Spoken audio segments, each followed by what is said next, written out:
So the next program here is to write a program to find the factorial of a number. Now sample example what I have taken here is 4 factorial. So 4 factorial is represented as 4 into 3 into 2 into 1, that is 24. It can also be represented as 1 into 2 into 3 into 4, that's equal to 24.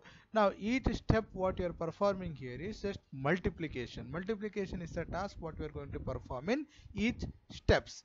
Now we'll just see each step here clearly mentioned in the slide. Step 1. Now 1, I'll start with 1 into 1. So what is the result? That is 1. In next step again 1 into 2, that is equal to 2. Next 2 into 3, that's equal to 6. In step 4 it is 6 into 4, that's equal to 24. That's what is 4 factorial what we have to find out. Now if you see the steps over here in the LHS, what we are performing is the multiplication. Task is multiplication. And if you see here, the first operand in each step is actually the result of the previous step. So in step 1, I started with 1 into 1, so that's equal to 1. In step 2, next is 1 into 2, that's equal to 2, whereas in the step 2, the first operand here is the result of the previous step. Similarly, in step 3, the first operand is the result of previous step. In step 4, the first operand is the result of previous step. And if you see, the second operand on the LHS is starts from 1 and goes on incrementing by 1, 1, 2, 3 till 4, because 4 factorial we have taken example, so it goes up till 4. Now we have to identify the relationship between each step. In each step, I need to, the second operand goes on incrementing by 1, and the first operand is always the result of the previous step. Now that's why I need an index, or I need a variable to store the second operand, and I need a variable to store the intermediate results. Now I have taken here I as an example variable to store the second operand. So I starts from 1 and it will go up till 4, because we have taken 4 factorial. If you take any other number, till that number I goes on increasing. Then I made use of fact here. Fact is the variable to store the intermediate result. I'll start it at 1, because the first step what I mentioned there, 1 into 1, that is equal to 1. That is the first step result. So directly the result I am storing it in fact, so that I can directly start from the step, step 1 here, fact equal to 1. Now I have shown the iterations here. Now first iteration, fact I have taken as 1 and I will be equal to 1. So fact equal to fact into I have mentioned now. So that will be equal to what? 1 into 1, that's equal to 1. Then I will be incremented by 1. So next again second iteration starts. Second iteration it should be 1 into 2. 1 is the previous step value that is stored in fact into the new value I is incremented by 1. So 1 into 2, the result is 2. So like this it continues up to fourth iteration, that is because 6 into 4 equal to 24. I had given the taken the example as 4 factorial, so I can go maximum up to 4. This is how I have built a general formulation for the factorial of a number. Now these steps I can write it in a body of the loop, and the same steps I can repeat it from I equal to 1 to 4, or 4 times I have to just repeat it. Okay, we'll see the example in the next slide. We'll see the program.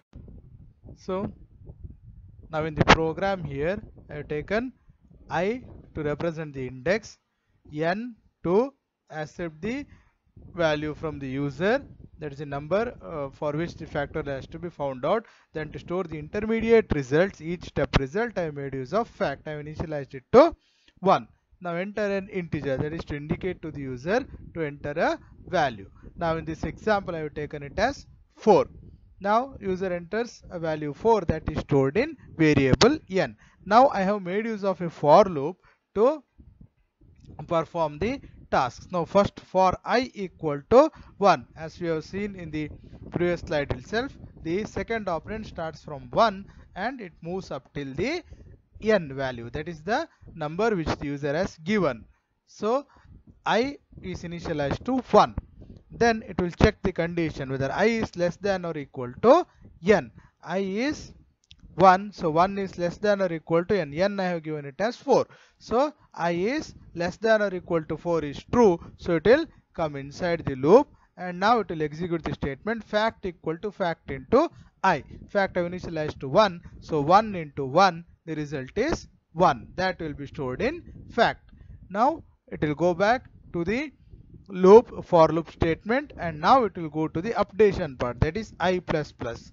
I was 1, I will be incremented by 1, so I becomes 2. So 2 is, now it will check whether 2 is less than or equal to 4.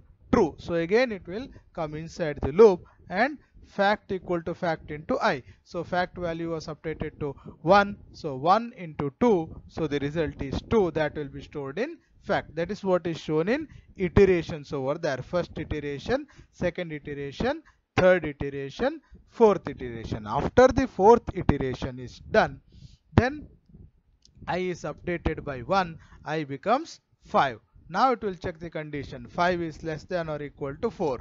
So condition becomes false, so it will come out and it will print the output as if the percentage d factorial is percentage d slash t, that is n comma fact. So the 4 factorial is 24. You can also do this using while loop. Try to do the program using while loop. Same logic, but you may have to initialize the variable I first into I int I equal to 1.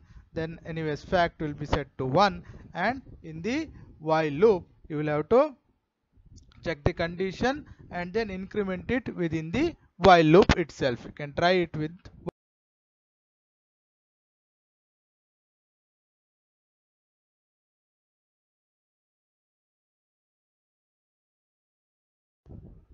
Now we'll see the program to check whether a given number is palindrome or not. So here we'll accept the number and store it in a variable, then reverse the number and store it in another variable, and then compare the original number with the reversed number. If both are same, then the input number is palindrome. Now here int I have declared, here 4 variables I used. First one num, this integer type, used to accept the input from the user. Yum, another temporary variable I have taken, because since I will be dividing the input number by 10 in each step to extract each digit from that, so the value stored in number will change, or the original value stored in num will change. That's why I need a temporary variable here to store the original number. Next I have made use of another variable reverse, okay, rev, and I have initialized it to 0. This is used to store the number in reverse order. Then I have made use of digit here to extract each digit from the input number and in each iteration. So I have made use of this variable digit. Next, enter an integer. So user will enter an integer that will be stored in variable num. Now before I am going to extract each digit from the number, I will store the original number in variable yum. So yum equal to num. So whatever original number user has input, that will be stored in yum. Next I have made use of the while loop. Now I have shown the iterations there. The input I have taken here example is 1 1 1. Now what happens in the first iteration? Now that value 1 1 1 is stored in num, that is again copied to yum. Now we'll come to the while loop. So while num is not equal to 0. So now num is 1 1 1 and reverse I have initialized it to 0. First it will check whether num is not equal to 0. Now obviously 111 is not equal to 0, it is true, so the control will go inside the while loop. Now I have to extract the last digit from the given input. So last digit, we can extract each digit by performing modular division by 10. So digit equal to num mod 10. So num mod 10 is here, 111 mod 10, the result is 1. So that is the last digit, and that will be stored in digit. Now I have to store it in reverse. So reverse equal to reverse into 10 plus digit.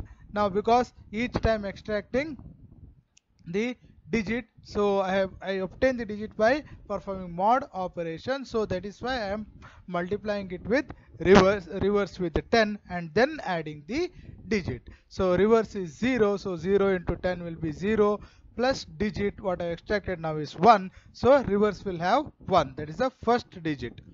Then now I need to obtain the remaining number. So num equal to num divided by 10, that will yield me the first two digits. So num equal to num mod num divided by 10, that is 111 divided by 10, that is 11. Now the control will again come back to the while part, while num is not equal to 0. Now the new value of num is 11. So 11 is not equal to 0. So control will enter the body of the loop. Now digit equal to num mod 10. So out of now I have 11. Now to extract the last number again. So 11 mod 10 will give the result as 1. So that again I will have to store it in the variable reverse. So reverse into 10, reverse is already having the last digit extracted in the previous iteration. So 1 into 10, so that is 10 plus 1, that will give me 11. Now the last two digits I have extracted and put it in reverse. Now again I have to extract the remaining number. So num divided by 10. So 11 divided by 10 will give me the first digit, that is 1. So 1 is stored in num. Now again the while control will come back to the while loop. Now while num is not equal to 0. Now num is 1, 1 is not equal to 0 is true. So again the control will come inside the body of the loop. Digit equal to num mod 10. Again 1 mod 10 will, the result will be 1. That is the first digit. Now that I will have to now store it in reverse. So reverse into 10. Reverse is already having 11. 11 into 10, that is 110, plus digit is 1. Now 110 plus 1, that is 111. That is the original number now, that is stored in reverse. Now num equal to num mod 10. Now again 1 mod 10, that will obviously written as 0. So the control will again come to the while part. This time 0, num is 0, so 0 not equal to 0 is false, so control will come out. Now I have to show the number in reverse order, so I am just displaying the printf statement there. Reverse of given number is that I have stored in reverse. So the both things, the original number and the reverse number, I am displaying there. Now I have to display whether it is palindrome or not. So I have already stored the original number in m, so I'll compare it with reverse. If both are same, that means it is palindrome. If reverse is equal to m, in our this example 111, it is, even if you reverse it, it is same. So reverse is equal to m is true, so it will display it as palindrome. If not, it will display it as not palindrome. You try with other input and check whether you are getting not palindrome case or not.